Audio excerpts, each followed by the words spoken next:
Boa noite a todos. Então, hoje nós vamos falar sobre emagrecimento consciente, né? Então, eu vou falar sobre uma questão da obesidade, né? Então, como que nós fazemos para emagrecer de forma consciente? O emagrecimento, ele está muito relacionado a um sofrimento, né? As pessoas, quando pensam assim, emagrecer, elas já relacionam um sofrimento, né? Então, isso gera muita dificuldade. Então, muitas vezes a pessoa opta por fazer uma cirurgia bariátrica para tentar emagrecer mais rápido, né? Mas se a mente dela estiver obesa, essa cirurgia bariátrica é um risco que ela corre, que vai dali 3, 4 anos. É comprovado que a pessoa ou fica no mesmo peso que ela estava quando operou ou acima do peso, né? Porque o nosso estômago, ele tem a capacidade de se aumentar 30 vezes o tamanho dele, né? Então, e também diminuir, né? Então, assim, quando se fala em emagrecer, nós primeiro temos que emagrecer a nossa mente, né? Aí sim podemos fazer uma cirurgia bariátrica, mas antes passar por um processo de autoconhecimento. Às vezes, em um ano de psicoterapia, a pessoa emagrece 20 a 21 quilos. Com a psicoterapia, claro, com um endocrinologista, com nutricionista e às vezes com psiquiatra, dependendo muito do caso, né? Então, a obesidade, ela está ligada a questões do cérebro primitivo. Por quê? Porque a comida gera prazer. Isso é inegável, nós não podemos negar que a alimentação gera prazer, né? Só que o que acontece? Esse nosso cérebro primitivo, ele faz um circuito do prazer, né? Então, por exemplo, a pessoa que tem esse gatilho do prazer através da alimentação, a gente chama de circuito de recompensa de prazer inconsciente. Então, o cérebro primitivo vai fazer o seguinte: a pessoa, uma vez, duas ou três vezes repetindo um comportamento que dá prazer, o cérebro primitivo ele vai lá e já grava esse comportamento para nos proteger cada vez que a gente está em uma situação de estresse ou perigo. O que ele faz? Ele lança esse circuito do prazer, né, que é um gatilho disparador que gera uma ação e que gera uma recompensa. Então, por exemplo, assim, a pessoa se estava ansiosa porque aconteceu alguma coisa ruim, sei lá. Ela vai lá e come um brigadeiro. E aí ela se sente bem. E aí ela se sente feliz. Porque o chocolate traz prazer, libera serotonina, endorfina, né? Hormônios do prazer. Só que ela é de curto prazo. Mas naquele momento ela teve uma recompensa lá, sei lá, de 30, 40 segundos. Sentiu bem. Depois que ela comeu, às vezes ela pode ter alergia porque é alérgica a chocolate ou alérgica ao leite. Pode ter tido algum problema gastrointestinal. Mas enfim, ela gerou aquele prazer. Daí um dia acontece dela estar com dor de cabeça, né? Daí o cérebro reptiliano lança um gatilho disparador tipo, inconsciente assim. Será que se eu comer um brigadeiro ou outra coisa, esse mal-estar vai passar? Aí a pessoa vai lá e se alimenta. E aí gera um prazer. Aí a pessoa aconteceu de receber uma notícia triste, sei lá, alguma coisa que ela ficou triste. Ela vai lá, o cérebro faz o mesmo gatilho disparador, o mesmo circuito de recompensa e prazer inconsciente e vai lá e diz assim: e que tal se eu comesse um doce? Será que isso não melhora? Daí a gente vai lá e come esse doce, gera um prazer. Fez 3 vezes isso, criou-se o circuito da recompensa e o prazer no cérebro reptiliano. E aí, qualquer coisa que a pessoa tenha, uma dor de cabeça, uma dor de estômago, uma tristeza, uma ansiedade, um medo, qualquer coisa, ela vai liberar aquele gatilho e vai dizer: ó, se você comer, fica melhor. E aí a pessoa começa a ter a, a, o peso começar a subir, né? Por essa questão. E aí o que, que precisa vir? Precisa vir o cérebro neocórtex, né? Que é o cérebro mais evoluído, né? Que tem a atenção, e a gente fazer esse diálogo com essa realidade, com esse diálogo da atenção na seguinte é, maneira. A atenção, por quê? Porque o cérebro frontal ele vai regula a força de vontade, o autocontrole, ele tem o freio inibitório, ele planeja, ele constrói. Então, aqui na área frontal, nós temos a atenção. Então, nós vamos ter que trazer esse comportamento compulsivo, que depois de 3 ou 4 vezes de prazer, ele já gera esse comportamento compulsivo, que está preso à fase oral. Então, eu vou ter que negociar com esse neocórtex, né, para que esse cérebro reptiliano primitivo ele me obedeça, entre aspas, né? Então eu vou ter que pensar assim: poxa, por que que eu estou comendo? Eu estou, por exemplo, vamos citar um exemplo de dor de cabeça. Eu estou com dor de cabeça e estou com vontade de comer um brigadeiro para ver se passa. Daí trazer para a racionalidade, para a atenção. Será que se eu comer esse brigadeiro vai melhorar a minha dor de cabeça? A pessoa daí racionaliza.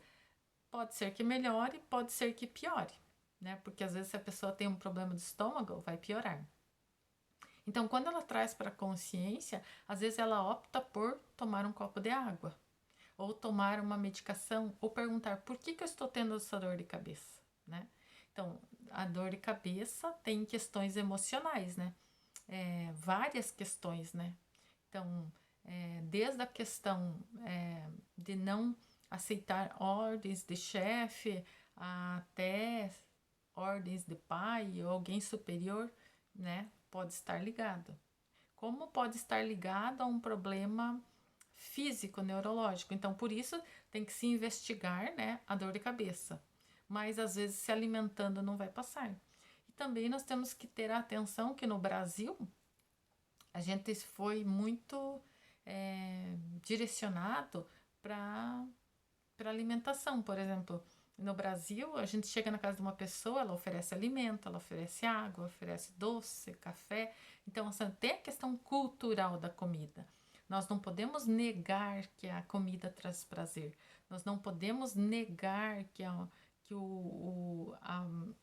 tudo que está... A pessoa que tem tendência à obesidade, ela tem a questão da fase oral. Assim como quem fuma tem a questão da fase oral, né? Assim como quem bebe tem a questão da fase oral. Quem fala demais está, né, com dificuldades na fase oral, né? Então, todos esses processos mentais, psicológicos, né? Que aqui eu vou falar exclusivamente da psicologia, mas nós sabemos que nós temos que ver a questão endocrinológica, nós temos que ver a questão da nutricionista, nós temos que ver várias questões e junto a questão psicológica, porque se o psicológico está equilibrado, a pessoa não come demais, não bebe demais, não fuma demais, nada demais, tudo é mais equilibrado. Então, nós partimos desse cérebro reptiliano, que ele é movido ao prazer imediato, para nós irmos para o córtex pré-frontal, que ele já é um comportamento mais racionalizado, é um cérebro mais moderno, como se fosse uma internet, né? Então a gente vai treinando essas funções executivas na área frontal, né? Vai treinando e trazendo para o racional, vai trazendo para a força de vontade, trazendo para o controle, né? Um controle racional simplesmente não funciona, né? Porque já está comprovado que não adianta falar assim, você tem que ter força de vontade, você tem que ser racional. Só isso não vai funcionar no tratamento da obesidade? Saber que isso existe, né? Que existem essas disfunções executivas que vão gerar essas questões de prazer imediato, que são compulsivas, que são incontroláveis. E aí eu vou fazer o quê? Sabendo disso, né? Eu vou ter mais controle. Como diz a Bíblia, conheceis a verdade e a verdade vos libertará. Conhece a ti mesmo, né? Então, assim, quando eu começo a conhecer que eu tenho cérebro frontal, neocórtex, e eu tenho cérebro reptiliano, eu coloco a mão atrás, mas né, não é. É um cérebro reptiliano do prazer. E ele vai fazer de tudo para que eu tenha menos sofrimento, para me economizar, né? Entre aspas, para eu sentir mais prazer o mais rápido possível e menos dor. Então ele vai ter essa função. Então eu tendo essa consciência, então eu vou ter que fazer essas perguntas. A pessoa quando come demais, daí chega em terapia, o que a gente vai fazer? Ah, a pessoa diz que comeu demais. E o que traz para consciência? Ensina ela. Cada vez que você comer demais, faz a pergunta seguinte: eu comi demais, certo? O que fez eu comer demais? Eu estava ansiosa? Eu estava com medo? Eu estava com dor? Eu estava cansada? Eu estava com estresse? O que me fez eu comer? O que me fez eu comer? Ou eu estava com fome? A maioria não estava com fome. Comeu para tapar um buraco, as pessoas falam, né? Um mal-estar emocional. Depois, assim. E depois, o que você sentiu depois que você comeu? A pessoa refere, eu senti azia, eu senti refluxo, senti um peso no estômago, eu senti a boca amarga, eu senti dor de cabeça, eu senti culpa. Então, todos esses sentimentos, eles foram bons para você? Como é que foi? Daí a pessoa vai narrando, daí você vai trazendo para consciência, né? Então você vai negociando com esse cérebro reptiliano que ele não precisa sentir sempre o prazer imediato, né? Mas que ele pode sentir o prazer a longo prazo. Por exemplo, cada vez que ela conseguir, em vez de comer 3 brigadeiros, comer só um, a gente vai recompensar com um elogio, falando a verdade, ó, você está de parabéns. Realmente você conseguiu se controlar, e isso é muito importante. Isso mostra que o cérebro, o neocórtex, o pré-frontal, teve um bom planejamento, uma boa inibição, freio inibitório, que você conseguiu ver a comida e conseguiu racionalizar e comer um brigadeiro, né? Que não é fácil, né? A pessoa tem vontade de comer mais. Então, esse sistema de recompensa emocional também é um sistema que vai ajudar no emagrecimento, né?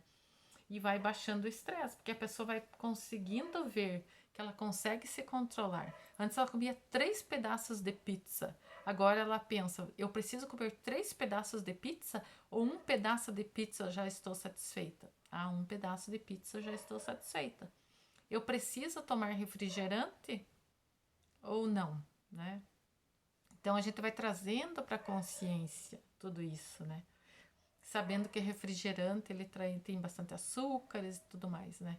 Então como que a pessoa emagreceu 1 quilo durante um mês? Como que ela se sentiu? Ela se sentiu mais leve, ela se sentiu mais feliz, ela se sentiu com menos dores nos joelhos, menos dores no tornozelo, menos dores nos pés, os pés não incharam tanto, ela se sentiu melhor porque ela foi vestir uma roupa e a roupa fechou mais rápido. Então, isso é um sistema de compensação do cérebro neocórtex, do cérebro consciente, né, das funções executivas. Então, a gente vai conscientizando a pessoa, né? Não podemos negar, nós sabemos que a sensação e o circuito lá do prazer tá mandando, né? Faz, né? É a mesma coisa quem toma álcool, né? Quando ela bebeu o álcool, ela abre o superego, ela dilui o superego dela, faz as coisas, isso aí não fui eu que fiz, é porque eu bebi, né? Então, o mesmo acontece com a comida, né? A pessoa se perde e esse circuito do prazer é tão grande que ela acaba cedendo. Então, sempre pegar, né, esse cérebro reptiliano, né, sem julgar a pessoa, sem criticar, sem nada, mas assim, fazendo ela mudar esse comportamento, né? Vendo assim, poxa, que legal que você conseguiu, né? Ensinar a pessoa a colocar um despertador a cada meia hora, 1 hora, tomar um copo de água, deixar do lado da sua cama um copo de água para que quando ela acordar, que a primeira coisa que ela faça de manhã é tomar um copo de água, porque a água vai diluir o cortisol, né, no sangue, né, vai baixar a ansiedade, vai ajudar o intestino a ter mais funcionar melhor. Ele funcionando melhor, ele é considerado, o intestino é considerado o segundo cérebro, né? Tanto é que as pessoas, quando estão com o intestino preso 2, 3 dias, elas ficam bravas, nervosas, raivosas, né? Ficam enfesadas. Por quê? Porque os gases, eles vão subindo e intoxicando o sangue e vai subindo para o cérebro e causando um mal-estar, né? Daí a pessoa fica irritada, né? Então a água vai fazer com que o nosso segundo cérebro, nosso intestino funcione melhor, né? Então ela vai lubrificando, vai fazendo com que o intestino funcione sem eu precisar tomar medicação, né? Claro que se precisar, toma, mas o mais indicado é não tomar medicação. E aí a pessoa começa a ter hábitos diferenciados, né? Tentando essa recompensa. Outra coisa também que causa um bem-estar, né? Você caminhar, né? Então não adianta exigir da pessoa que ela caminhe 1 hora. Não, ela está com a roupa do corpo, então ela vai caminhar em volta da casa 3 minutos. Começou a doer a panturrilha, dá mal-estar, para. Por quê? Por que faz isso? Para que a pessoa não comece a associar o exercício físico ao mal-estar físico e emocional. Então, ela e nem precisar estar indo em casa trocar de roupa por um tênis específico, não. Chegou do trabalho, faz isso. Daí ela começa a sentir prazer. Daí no outro dia ela faz 4 minutos, no outro dia 5, no outro dia 6. Depois de um mês fazendo, né, todos os dias 6 minutos, no segundo mês vai para 7 minutos, no terceiro mês para 8 minutos, e quando der 15 minutos, ela já vai estar mais propensa a essas questões físicas, e aí sim ela pode pôr um tênis e pode sair a andar 15, 20 minutos. E aí, de tanto ela fazer isso, começa a sentir prazer, porque começa a liberar serotonina, hormônios do prazer, e aí ela vai se sentir bem, e aí ela começa a entrar nesse mundo da parte física, né? Do caminhar, né? Porque não adianta fazer um hábito de ir na academia que a pessoa vai 3, 4 semanas e não vai mais, né? Então, primeira coisa é diminuir o estresse dessa pessoa, né? Fazendo pouco exercício físico, porque se eu pôr ela numa academia, ela vai ficar mais estressada, mais raivosa, e aí ela não vai ter sucesso no emagrecimento.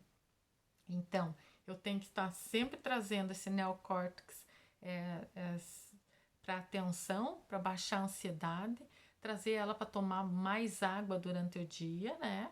Trazendo esses hábitos bons, né? Esses hábitos sem muito esforço e que dê prazer, né? Ela começa a emagrecer, as pessoas começam a elogiar que é verdade, e ela começa a se sentir bem, ela começa a ter essa recompensa interna, né? Começa a sentir orgulho de si mesma, porque está conseguindo e realmente está conseguindo, e aí ela começa a modificar o comportamento. E aí a gente começa a inserir um novo vocabulário, né? Dizendo assim, eu perdi peso. Não, eu eliminei peso, eu eliminei 1 quilo. Porque tudo que a gente perde, o ser humano tem a tendência a achar novamente, né? Então a gente começar a romper paradigmas, né? Linguagem simples, e já falando assim, nossa, eu eliminei 1 quilo. Em breve eu estarei no meu peso ideal. Estarei elegante, esbelta, né? E aí a pessoa começa a ligar essas palavras a um sistema de recompensa também, né? Então, o que que é uma pessoa esbelta, é uma pessoa elegante? Então, ela traz aquela figura do prazer, né? Do elogio, né? E aí começa todo um processo. Então, há um processo mental, há um processo fisiológico, há um processo neurológico desse hábito, né? Então, esse processo de hábito, de formação de hábito novo, de saúde mental, a neurociência já está vendo que não adianta ser pelo método punitivo, tem que ser pelo método do prazer, né? Então, gera prazer, eu repito o comportamento, gera prazer, eu repito o comportamento, gera prazer, eu repito o comportamento. 3 vezes eu repetindo o comportamento, o que vai acontecer?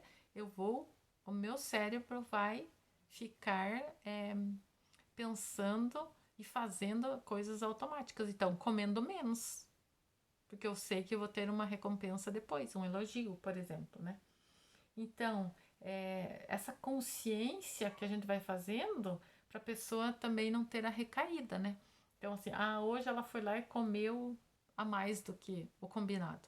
Então, assim, perguntar, poxa, você comeu a mais do que você devia. O que que isso lhe causou? O que que isso lhe trouxe? Bem-estar? Mal-estar? Por que que você comeu? Você tomou a sua água corretamente neste dia de hoje? Você caminhou 5 minutos, 3 minutos no dia de hoje? Ou ficou só no sofá, né? Ou procrastinou?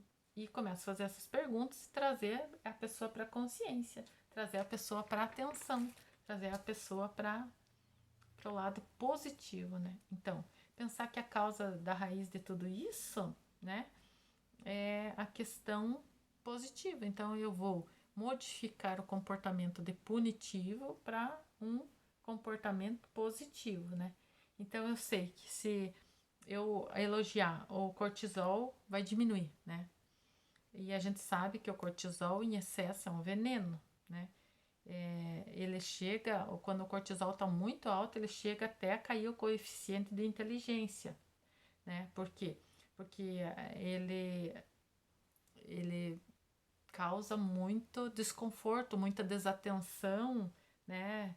Ele faz a gente liberar muita adrenalina, né? Então, tudo isso é um processo que vai fazer a glândula adrenal sofrer. Então, eu tenho que diminuir o cortisol, né? Diminuindo o cortisol, eu vou melhorar meus níveis de ansiedade, né? Então, eu vou ter que fazer exercícios da respiração, sim. Então, hoje tem aplicativos, né, que você baixa no celular e lá ensina a respirar. Então, lá você faz a cada 2 horas, a cada 3 horas, né? E isso não é fácil, não, né? Porque a disciplina não é fácil, mas é possível. Então, faz exercício da respiração cada 2 horas ou 2 vezes por dia, à noite e de manhã. Toma água de hora em hora. Deixa um copo de água do lado da cama quando acordar, é, ou 2 copos ao dormir e ao acordar, né? E aí você começa a modificar o comportamento todo dia um pouco e um pouco todo dia, né? Por quê? Porque não adianta eu querer modificar de comportamento bruscamente, porque vai me dar síndrome de abstinência e eu vou voltar ao comportamento antigo, né? É igual quem fuma, não adianta dizer a partir de amanhã você não vai fumar mais nenhum cigarro, 0 cigarro. A pessoa só de pensar nisso já começa a dar um mal-estar. E se ela ficar realmente sem fumar, ela vai ter muita síndrome de abstinência. E aí isso vai fazer com que ela volte a fumar novamente. Então, o que é importante? Eu não deixar a pessoa na abstinência e eu fazendo ela modificar de comportamento devagar, né? De forma consciente, de forma atencional. É um processo psicoterápico mais complexo, porém ele é mais seguro, mais eficiente. E aí sim, a pessoa passou por esse processo 6 meses E aí sim ela está pronta para partir para uma cirurgia bariátrica. Às vezes, com o sucesso do emagrecimento, ela vê que não vai precisar da cirurgia bariátrica. Porque ao mesmo tempo que a gente deve fazer todo esse processo para preparar a pessoa para a cirurgia bariátrica, se necessário, o mais importante é não fazer a cirurgia. Por quê? Porque a cirurgia causa muitos riscos. É o risco da anestesia geral, é o risco da própria cirurgia, é uma cirurgia demorada, é uma cirurgia de recuperação difícil. Depois que a pessoa faz a cirurgia, ela não pode comer qualquer alimento, porque ela não pode se engasgar, ela não pode comer pipoca, ela não pode comer abacaxi. Tem várias restrições alimentares que a pessoa, depois que passa por uma cirurgia bariátrica, ela não pode mais ter. Além de que a cada 3 meses ela tem que tomar injeções de vitaminas, né, endovenosas. Por quê? Por causa que senão ela vai. Porque como o estômago dela ficou diferenciado, então ela não vai absorver o mesmo tanto de vitaminas, nutrientes e sais minerais. Então ela tem que repor isso. De que forma?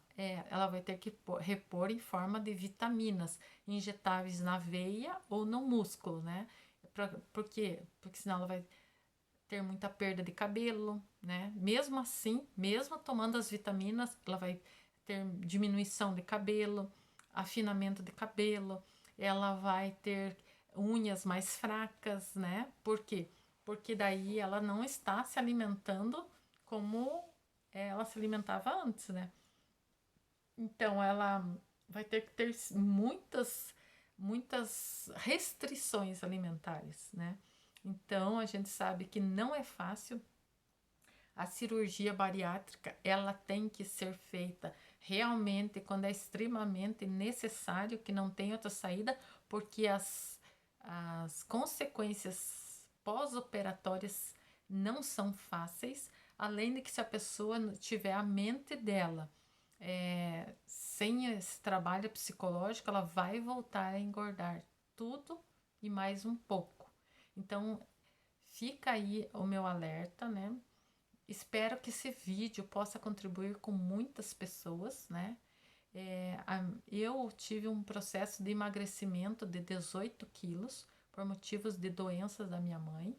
Eu não pensei que eu ia emagrecer, mas essa semana eu fui me pesar, dia 6, e percebi que eu eliminei 18 quilos em um ano de estresse, medo, insegurança. Por quê? Porque a minha mãe ficou doente e a doença dela era grave. E aí, até ela se recuperar, semana passada ela ganhou alta. Então, isso tudo gerou em mim um transtorno de ansiedade generalizada e fez com que eu emagrecesse tudo isso. Agora que eu emagreci, o que eu tenho que fazer? Tomar consciência, né? Porque hoje eu estou com 60 quilos e eu estava com 78 quilos há um ano atrás. Então, eu quero permanecer nesse peso, então eu vou ter que tomar certas consciências, né? Porque até então eu não tinha percebido. Uma colega minha que falou: Nossa, como você emagreceu. E eu pensei, eu não percebi. A gente não percebe, nem que engorda, nem que emagrece, né? Eu falei: de fato, eu acho que eu emagreci mesmo. Porque a mãe ficou doente e nós passamos por um processo muito difícil. E isso já faz um ano e tudo mais. Ela falou: Mas você emagreceu muito. Ela fazia tempo que não me via. Eu falei: Será? Daí eu fui me pesar e realmente eu emagreci bastante mesmo. Então, assim, agora eu quero permanecer nesse peso, eu quero engordar um pouquinho, né? Eu quero ficar com 65, 62 quilos. Porque eu tenho 1,72, então eu tô bem abaixo do peso, né? Eu posso ficar até com 62, né? Ou 72, né? Então, essas questões, então a gente emagrece também por motivos de saúde, né? Então, eu quero que fique o meu alerta aí, se alguém precisar de algum esclarecimento, pode me procurar, né? Entrar em contato e a gente vai trabalhando essas questões, né? Do cérebro neocórtex, cérebro mais moderno, né? E trabalhando o cérebro reptiliano para que a gente tenha consciência, né? Então, esse é o primeiro vídeo. A gente pode fazer mais vídeos, né? Se vocês quiserem, né? Peço que vocês deixem seu like, né? Para mim, ajudar o canal. Se inscrevam no canal e divulguem para mim se vocês gostaram desse vídeo, tá bom? Um abraço a todos e boa noite.